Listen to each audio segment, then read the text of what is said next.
Hello, Brian. How are you? So I'm staring at you quite convincingly. Yeah, the marvels of Zoom. Brilliant. Yes, it's a Zoom. And Queen's Greatest Hits is being reissued in assorted formats. 50th anniversary year. I mean, this is crazy. Before we get to any of that, have you found this period of lockdown, have you found it creative? Have you found it interesting to sort of be at home with your musical instruments and composing? Have you found it enormously frustrating? It's kind of all of those things, really. It caught me by surprise, I suppose. Having said that, I did get busy. Yeah, whenever I could, I got online and I did these Jam with Bry things, which did very well. I just sat there and played the guitar and asked people to play along with me on Instagram. So the Instagram became my kind of performance platform, and I enjoyed it. We also did I started off a thing for Queen. We did You Are the Champions. I'm cutting a very long story short, but I started off doing that with the guitar. Roger played drums. Adam did some singing, and eventually we made it into a record. So that was very early in the lockdown, and we showed that it could be done. To be honest, I have found it frustrating. Particularly the first lockdown period, I didn't go anywhere. I couldn't get to my studio. I couldn't get to the place where I do all my stuff. I couldn't get to see my kids. I couldn't see my grandchildren. It was really, really bad. You know, but I'm not alone. Everybody's been finding this. But that was hard for me, especially coming off a big tour where, like, the world is your oyster. We were out in Korea and Japan and Australia. And then to come back to that and be sitting in a house and be stuck was very tough. But we've all had a tough time. Yeah. And I think we're beginning to see the light now. And so re-released in new formats. It's crazy that we're even talking about it to promote it, because this is, I do the album show on Sunday afternoon and a number of times referred to the fact this is the UK's biggest selling album of all time. So I think it's something like 1 in 4 households has got a copy of this album. Is that right? I think that's right. It's insane, isn't it? Yeah. I never realized it would get to this kind of height. Yeah, amazing. Yeah, the biggest of all time. So great. We're thrilled. We really are. It's great to be current. Just to feel that you're part of life is a great feeling. 40 years since its original release. I mean, the stats are just mind-boggling. I mean, I mentioned that, 1 in 4 households has a copy. It's gone platinum 22 times, 900 weeks on the album chart. And it's an omnipresent. It's just something that is always there. No album collection is complete unless you've got Queen's Greatest Hits. That's right. And I love that quote about every CD that stays in a car for more than a year turns into Queen's Greatest Hits, isn't it? I forget where that comes from. I should know where that comes from, but it makes me laugh. It is great. I mean, it's the ultimate compliment for an artist, really, I think, to be sewn into people's lives to that extent. And I often talk to people about We Will Rock You, for instance, and people don't really realize that anybody wrote that, which I think is kind of the ultimate compliment. It's like it's always been there. It's part of our lives. So it feels great. And we all feel the same. I know Roger feels exactly the same. We have that privilege of actually being triggers in people's lives, which will always be the case. As long as this generation, all these generations are around, that will be the case. So I feel very proud of what we managed to do. I wonder with We Will Rock You, whether it's people can't imagine that rhythm track, that feels as though it's always been with us, and it's quite likely if you're watching a football match that the crowd are just going to start doing exactly that rhythm track, isn't it? I mean, that's the amazing timeless nature of it. That's right. Yeah, it was the simplest thing I could think of at the time that a crowd could do together.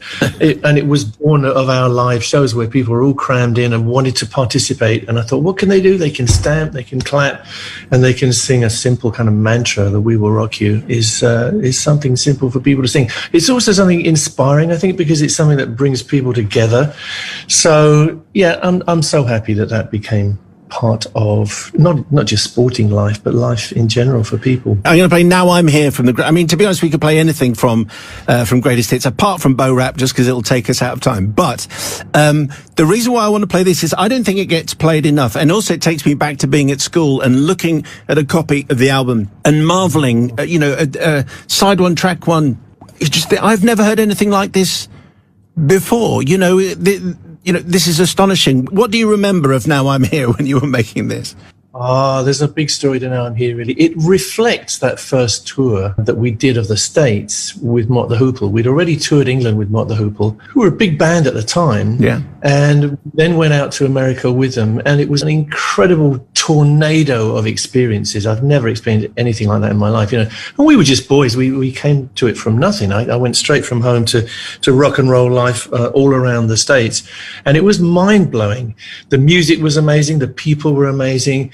The whole feeling of kind of breaking through a doorway was incredible. So the song is about that.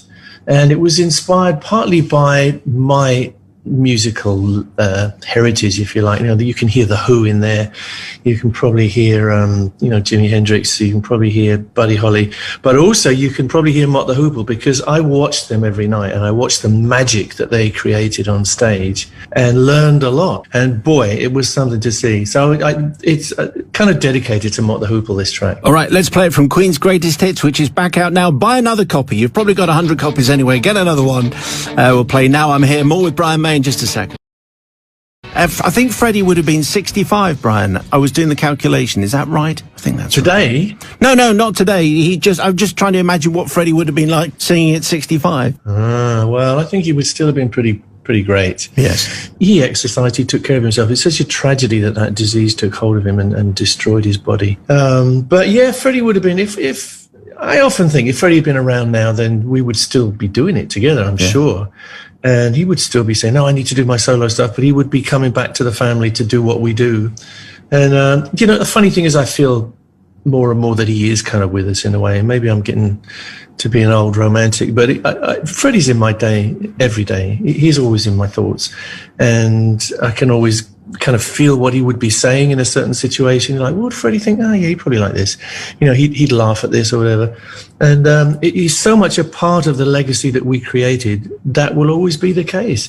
So I suppose you get through. You know, you never finished grieving if you lose like a family member. And Freddie was a family member, but you get to the point where you're at peace and you think, my God, the guy had a great life. We created wonderful stuff together, which is still making people happy.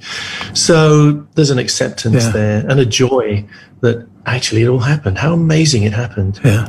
I listened to the whole album in sequence this morning, Brian, just because I think maybe this is just something that people of a certain age do. It kind of matters what order the tracks are in. But Bohemian Rhapsody, followed by Another One Bites the Dust, followed by Killer Queen, that kind of works. And then it finishes with We Will Rock You and We Are the Champions.